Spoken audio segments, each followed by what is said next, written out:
First of all, Arun, congratulations. Beautiful, beautiful courage. And just know, we are all with you. All of us. Here at Paramarth Niketan. Just know, that support is there, first of all. Second, know that you've taken, just by putting this online, just by having the courage to share this online, that you've taken a huge step. It's not easy. I'm not going to kid you. It's not going to be easy. Indian culture, the Hindu tradition, is not yet at the place where it could be in embracing the absolute fullness of choices that we make, of embracing the absolute fullness of the differences in who we are that lead us to make these choices. In the awareness that it's not about rebellion, that it's not about something gone awry, that it's not about somehow a misfiring, that it's not even a problem. I'm not going to kid you, Arun. The culture is not yet fully there.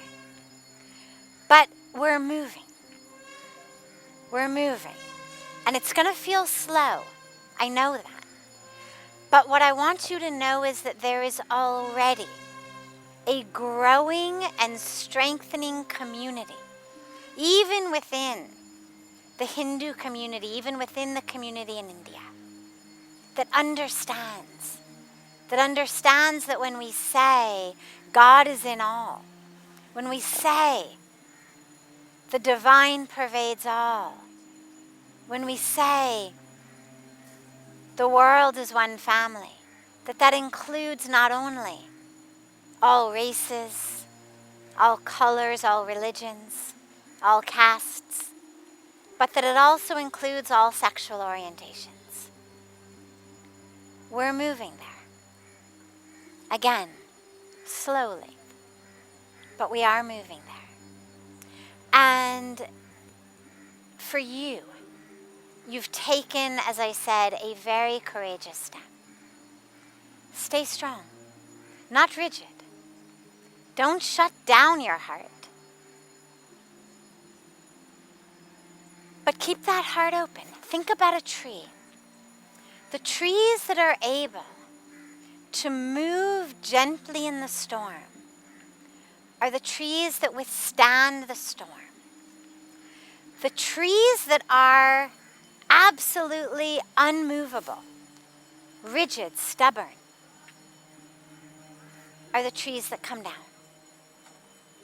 And what I mean by that is, you don't need to shut down your heart. You don't need to contract yourself rigidly against your family, against your culture, against your society. Let your heart be open, because you, in your vulnerable struggle to show people that you are exactly the same beautiful, amazing person they've always loved, are the same. And the fact that you're attracted to boys instead of girls does not make you a different person. That it doesn't make you less divine, less amazing, less pure and perfect. That God doesn't love you any less. But it's going to require you to open your heart in that vulnerable way to them. And what I can tell you is that the truth is very powerful, and it draws people to it. Do not be weak. Do not feel sorry. Do not apologize. Do not tell anyone, I am sorry that I am like this. You have no more reason to apologize for your sexual orientation than anyone does based on the color of their skin, how tall or short they are, how well they can sing or poorly they can sing, how good at math they are or not good at math they are. We're all born with an incredibly complex, infinite tapestry that is woven together by this infinite number of threads.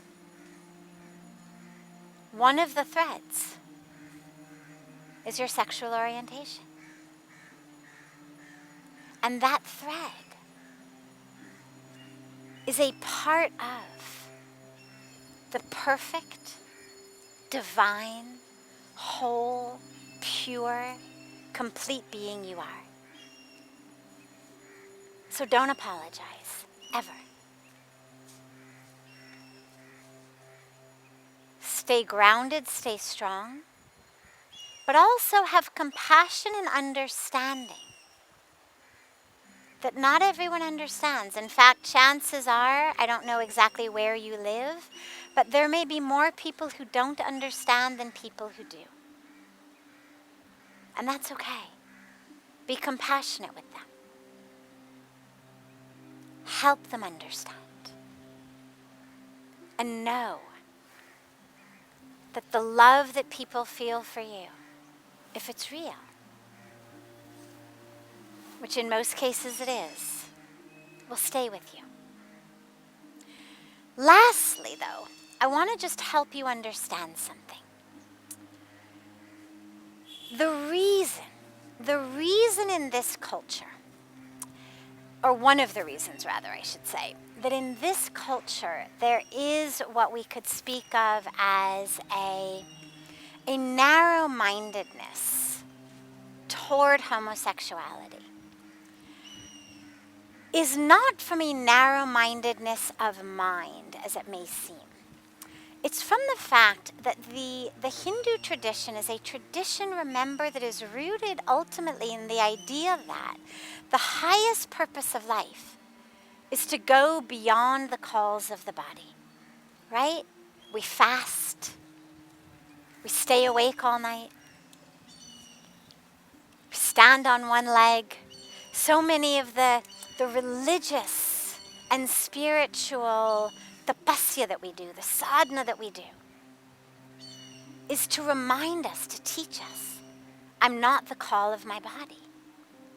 And so even married couples, for example, come on spiritual yatras.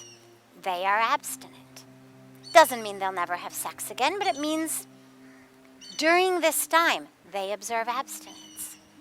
People don't eat food when they're fasting for spiritual reasons. Not that food is bad,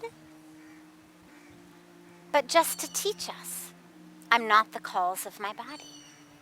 In the nights when we stay awake all night, it's not that sleep is bad, but it's to teach us, I'm not the calls of my body. And the reason for all of these teachings is to deeply, deeply ingrain in us that core tenet of the Hindu tradition, which is you are not your body. Your ultimate dharma is to recognize that you are divine, that you're not the calls of the senses, you're not the hungers, you're not the thirsts, you're not the desires. And so even in a heterosexual tradition, if a heterosexual married couple went to a religious guru and said, God, you know, we love to have sex. We have sex 30 times a day. We have sex in every room of the house, on every surface. That guru would say, you need to move beyond that. That's not what you are here for.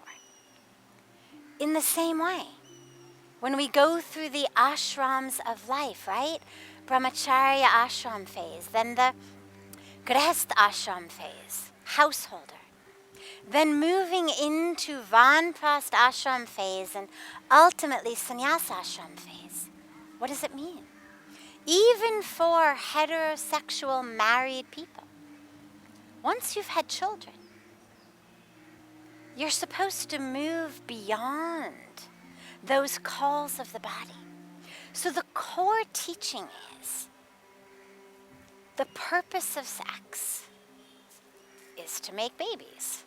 And when you are not making babies, as in 30 times a day, or as in after you already have had children and your householder duties are done, you're supposed to move beyond that. And herein lies one of the core dilemmas with homosexuality, is you're asking a religious tradition that by its nature is against the idea of sex just for pleasure of the body, to suddenly embrace sex that's not going to give children. And this is where, on a core level, one of the reasons that we see this discrimination. And this is where it's so important to help slowly educate even more the culture, the people. That just like a relationship between a man and a woman who love each other is not about sex, in the same way the relationship between a man and a man who love each other isn't about sex. That's just one part of it. And that in the same way that a married man and woman use that marriage as their path to God, use that marriage as their relationship yoga, in the same way, a man and a man, or a woman and a woman, can use their relationship as a yoga to get closer to God. But as I began, we're not quite there yet, where we need to be in the understanding in this culture. But it is happening. And you can be one of those lights. You can be one of those people who chooses to hold on to his faith, to his culture, to his tradition, to his religion, and to understand that you can still be deeply rooted in your culture, rooted in your tradition, and still be gay, and still be involved in a beautiful, loving relationship with a man. And then you, through your courage, through your vulnerability, will give that courage to other young men and other young women to also come out. So, congratulations for the courage. Congratulations for finding a beautiful partner of the heart. And I know that you're going to be a wonderful light for others. And again, just know always, especially in the dark moments where you feel alone, we're all here with you. And we love you.